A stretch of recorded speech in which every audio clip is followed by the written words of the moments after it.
নমস্কাৰ, আপোনালোক সকলোকে বিজি নিউজ 8ৰ অন্য এটি ভিডিঅ'লৈ স্বাগতম জনাইছোঁ। আজি 10 মে'। আজি আপোনালোকৰ বাবে এই ভিডিঅ'টো বিশেষ হ'বলৈ গৈ আছে, কিয়নো ৰাজ্যৰ হাজাৰ হাজাৰ অংগনবাদী বাইদেউসকল, আশাৰ কৰ্মী আৰু স্কুলৰ ৰন্ধন কৰ্মীসকলৰ বাবে অতিশয় গুৰুত্বপূৰ্ণ। কাৰণ আজি আমি আলোচনা কৰিবলৈ ওলাইছোঁ তিনিটাৰ এনেকুৱা নতুন বিষয়, যিটো চৰকাৰৰ শেহতীয়া সিদ্ধান্তৰ সৈতে জড়িত। আজি আমি জানিম কেনেকৈ ৰন্ধন কৰ্মীসকলে 12 মাহৰ দৰমহাৰ বাবে নতুন সংগ্ৰাম আৰম্ভ কৰিছে। অংগনবাদী সহায়িকাসকলে 50 বছৰ বয়সলৈকে কেনেকৈ পদোন্নতি পাব পাৰিব, আৰু আশাৰ কৰ্মীসকলৰ বাবে নতুনকৈ অহা চিকিৎসাৰ ব্যয় সুবিধাটো মানে কি। ভিডিঅ'টো আপোনালোকে একেবাৰে প্ৰথমৰ পৰা শেষলৈকে চাব, তেতিয়াহে আপোনালোকে সম্পূৰ্ণ কথাটো বুজি পাব।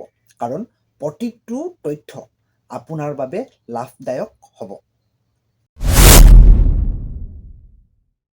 কৰ্মী 12 মাহৰ মাননি দাবী। প্ৰথমে আহিছোঁ ৰন্ধন কৰ্মীসকলৰ খবৰলৈ।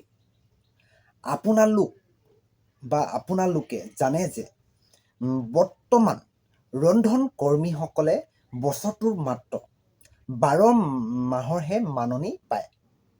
গৰম বন্ধ বা মেচিন বন্ধৰ সময়ত তেওঁলোকে কোনো টকা নাপায়।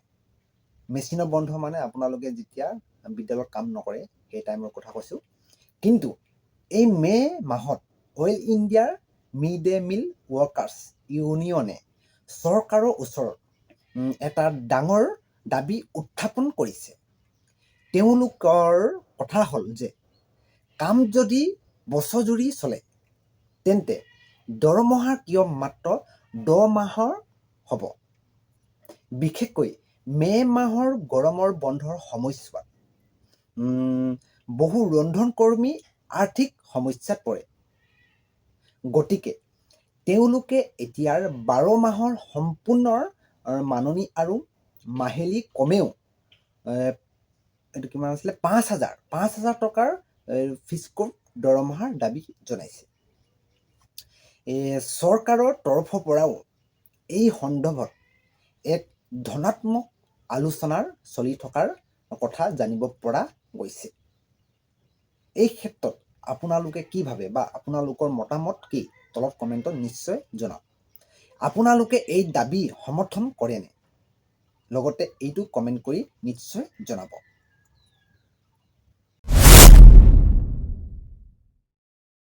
অংগনবাদী সহায়িকাৰ পদোন্নতি আৰু বয়সৰ সীমা। এতিয়া আহক দ্বিতীয়টো খবৰলৈ, যিটো অংগনবাদী বাইদেউসকলৰ বাবে এটাৰ সুসংবাদ। চৰকাৰে অংগনবাদী সহায়িকাৰ বাবে বা অংগনবাদী সহায়িকাৰ পৰা কৰ্মী পদলৈ পদোন্নতি, অৰ্থাৎ যিটোক কয় প্ৰমোশ্যন ইংলিছত, যি নিয়ম আছিল তাত এটা ডাঙৰ পৰিৱৰ্তন আনিছে। আগতে এইটো পদোন্নতিৰ বাবে সৰ্বোচ্চ বয়সৰ সীমা আছিল এইটো আপোনালোকৰ 45, কিন্তু এতিয়া এই সীমা 50 বছৰলৈ বৃদ্ধি কৰা হৈছে। এইটো এটা আপোনালোকৰ বাবে খুব ভাল খবৰ।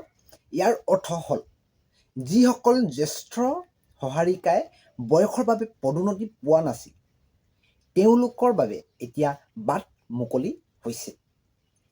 লগতে মনত ৰাখিব, অহা অক্টোবৰৰ পৰা আপোনালোকৰ যি নতুন মাননি কৰ্মী যেনে 8,000 আৰু সহায়িকাৰ 4,000, সেয়াও কাৰ্যকৰী কৰাৰ দিশে আগবাঢ়িছে চৰকাৰে, বা চৰকাৰৰ তথ্যত মানে চৰকাৰে আলোচনা চলাই আছে বা আগবাঢ়িছে। ইয়াৰ উপৰিও কেন্দ্ৰীয় বাজেটত অংগনবাদী খণ্ডৰ বাবে এইটো 23,800 কোটি টকাৰ আবণ্টন দিয়া হৈছে। এতিয়াৰ মানে কি হ'ল কেছটো, যাৰ জৰিয়তে আন্তঃগাঁথনি উন্নয়ন কৰা হ'ব। আপোনালোকে নিশ্চয় কথাটো বুজি পাইছে। আশাৰ কৰ্মী নতুন স্বাস্থ্য বীমা আৰু মেডিকেল ৰিবাইম্বৰ্ছমেণ্ট। আমাৰ তৃতীয়টো গুৰুত্বপূৰ্ণ খবৰ হৈছে আশাৰ কৰ্মীসকলৰ বাবে। আপোনালোকে যোৱা কেইবামাহো ধৰি স্কুটি আৰু ইনিচিয়েটিভৰ কথা শুনি আছিলে বা শুনি আহিছে। লগতে মই এই ওপৰত ভিডিঅ' আপোনালোকলৈ প্ৰেৰণ কৰিছিলোঁ। কিন্তু এতিয়া এটা নতুন নিয়ম আৰম্ভ হৈছে, চিকিৎসা ব্যয় ঘূৰাই পোৱা। ঠিক আপোনালোকে বুজি পাইছে। এতিয়াৰ পৰা যদি কোনো আশাৰ কৰ্মী অসুস্থ হয়, তেন্তে তেওঁ বছৰি সৰ্বাধিক 25,000 টকা পৰ্যন্ত চিকিৎসা খৰচ চৰকাৰৰ পৰা ঘূৰাই পাব পাৰিব। ইয়াৰ বাবে জিলাৰ স্বাস্থ্য বিভাগত নিৰ্দিষ্ট বিল জমা দিব লাগিব।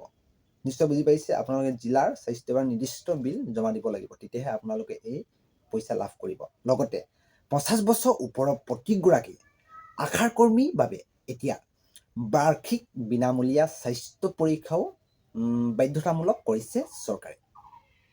ইয়াৰ বাবে স্বাস্থ্য কৰ্মীসকলৰ সুৰক্ষাৰ দিশত এক যোগাত্মক পদক্ষেপ।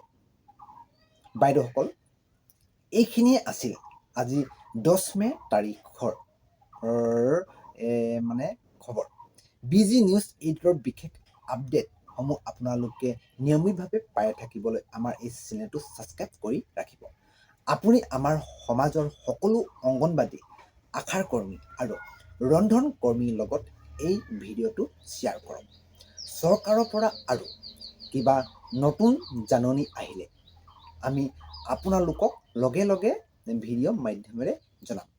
আৰু আপোনালোকৰ বাবে এটি সৰু অনুৰোধ যে মই পুনৰবাৰ কওঁ, BG News 8 চেনেলটোত যদি আপোনালোকে প্ৰথমবাৰৰ বাবে ভিজিট কৰিছে, তেন্তে সকলোৱে ছাবস্ক্ৰাইব কৰি ৰাখক। কিয়নো এনেধৰণৰ গুৰুত্বপূৰ্ণ ভিডিঅ'সমূহ মই আপোনালোকলৈ নিয়মিতভাৱে লৈ আহোঁ।